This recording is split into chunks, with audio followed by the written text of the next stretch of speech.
Some say I leave a trail of chaos behind wherever I go, but it's not true.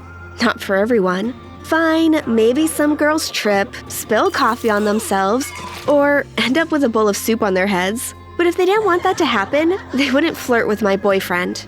If you want more insane stories like this one, make sure to like this video and subscribe to our channel. We appreciate it. Dating Flynn was difficult. Do you have any idea how hard it is to keep girls away from your boyfriend when he's so handsome and charming and funny and smart? Every girl around him became obsessed within minutes. I could tell by the look in their eyes. Even his family's obsessed with him. His mom texted him every single day like a psycho. I eavesdropped when they talked.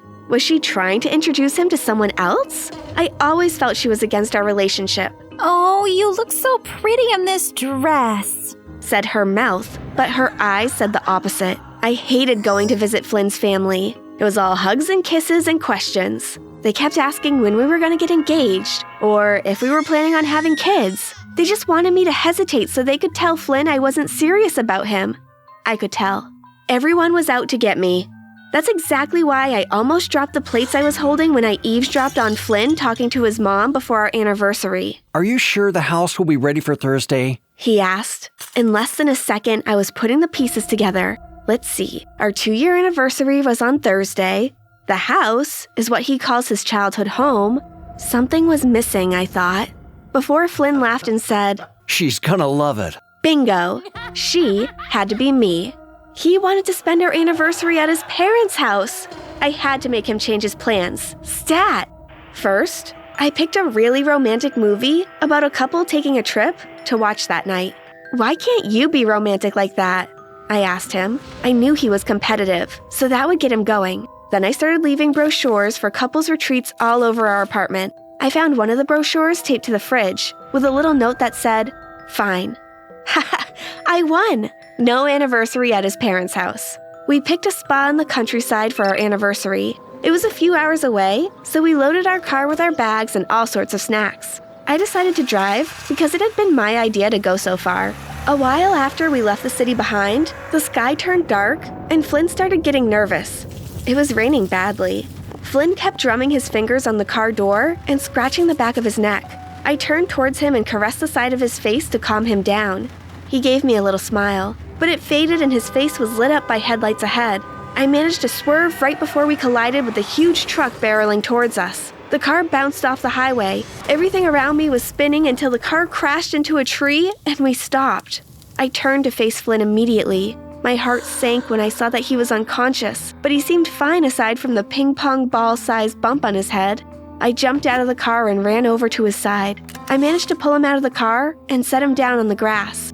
My poor, handsome angel. He was out cold. There was nobody around for miles. But in the darkness, I could see the outline of a building. I managed to throw Flynn's limp body on my back and dragged him towards the building. I realized it was a huge barn. The doors were slightly open, so I pushed them and threw Flynn on a stack of hay. There were sacks of animal feed everywhere. They weighed a ton, but I dragged some around and arranged them into a makeshift mattress. Before I knew it, I was out cold too. I woke the next morning to a rooster's cry. God, for a second I thought the crash had been a nightmare. I remembered Flynn's condition and turned to face him, but I found him sitting a little further away from where I left him, looking at me with curious eyes. I leapt towards him and threw my arms around his neck. "Sweetie, you're okay. I was so worried," I said, touching the spot where the bump was almost gone. Flynn's eyes widened, and he looked really confused. "Who are you?" he asked softly.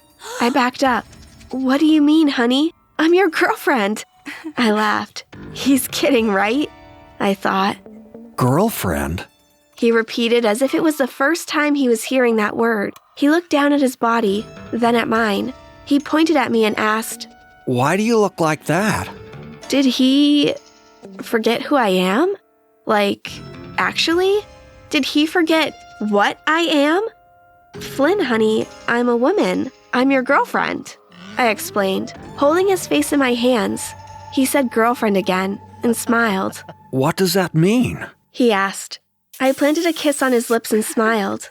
"It means we can do that," I said. I knew he always loved kissing, so I wasn't surprised to see him grin from ear to ear from that. It was hard to get him off of me, but I had to go look for the car and grab our stuff. I could hardly believe it. My perfect boyfriend forgot who I am and what women are. So many possibilities swirled in my mind.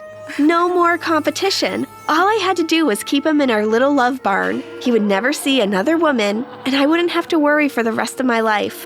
After I grabbed a few bags of clothes and food from our wrecked car, I walked back to the barn whistling a tune. When I opened the barn, I dropped everything from my hands and gasped. "Flynn, who did this to you, honey?" I said as I ran to him. The love of my life was tied to a chair, and his mouth was taped shut. Step away and put your hands where we can see them. I heard someone yelling. I jumped away from Flynn and threw my hands in the air. I turned towards the barn doors and saw an old man holding a trident menacingly. A younger man next to him was swinging around some rope. Want me to tie her up too, Pops? He asked. Nah, Replied the old man. y'all got till the cops show up to get off my property. He grumbled at Flynn and me. The two men walked out of the barn towards a little house I could see in the distance. "Wait!" I yelled, running after them outside. I fell on my knees and begged them to let us stay. I explained that we were in an accident, but they didn't care. They didn't want a couple living in their barn. I had to do something. My perfect life alone with Flynn was crumbling. "We're siblings," I blurted out. "We're siblings. We're running away from our parents. They're psychotic," I cried. I managed to get tears to flow from my eyes, and the old man's expression changed. Well, that's a different story. He murmured. Fine. He said. You can stay in the barn, but as long as you're here, you work to pay for your food and rent. He said.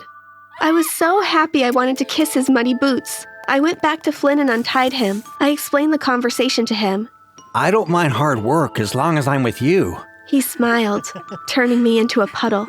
We spent the rest of the day working on the farm. There was some old, dusty furniture stored in the barn, so we turned a corner of the barn into a living area. We even made a dining table out of crates. I went to the owner's house to grab the food we worked so hard for when I spotted a threat. Stepping out of a car was a stunning woman. She was built like a model. There were alarms going off in my head, but I had to feel her out before panicking. I approached her and introduced myself. Her smile almost melted my corneas. I'm Samira. My dad owns this farm.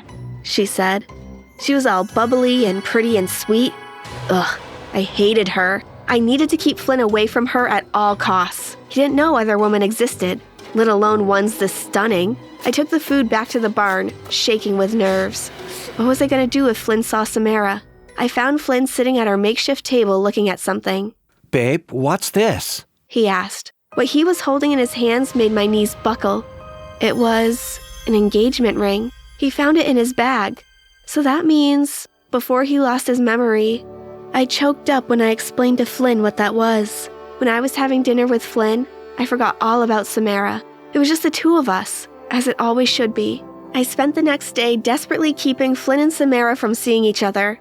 I smacked the back of Samira's horse when I was helping her out with it, so it galloped away with her on top before Flynn could see her. Then I threw chicken feed all over Flynn as Samira walked by, so all she saw was a cloud of chickens. I went to great lengths, so by the time I shut the doors to the barn that evening, I was exhausted. When I turned around, my exhaustion disappeared. Flynn had covered the barn in candles, set the table, and he was wearing the nicest out of the clothes he brought. I was awestruck. He was nervous all throughout dinner. I did some research. He said. He pulled the ring box out of his pocket. I think this is the right moment. He smiled, opening the box. The ring looked beautiful, glistening in the candlelight. My eyes filled up with tears. Jenny, will you... Flynn began, before he was cut off by a scream in the distance. He was startled and stood up instantly. Someone's in danger! He exclaimed before running out the doors. Seriously? Who's inconsiderate enough to start dying when I'm about to get engaged? I followed Flynn into the darkness. Soon enough, we found the problem, and my heart sank. Lit up by the moonlight was Samira, looking glorious sitting on a horse. The expression on Flynn's face broke my heart. He looked like he was seeing an angel. Help! Yelped Samira. I noticed her horse was surrounded by coyotes.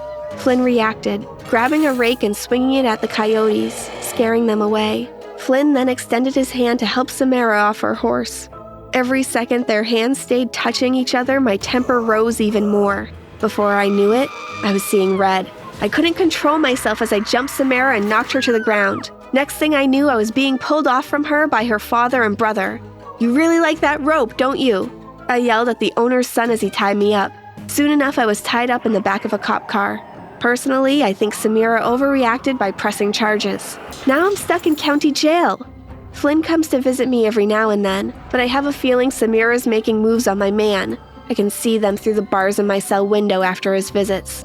Why does she need to pick him up? Why does she need to linger when they hug? Why do they hug in the first place?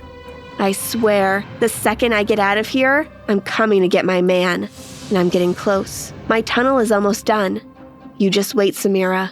You don't know what I'm capable of. For Flynn, I'll do anything.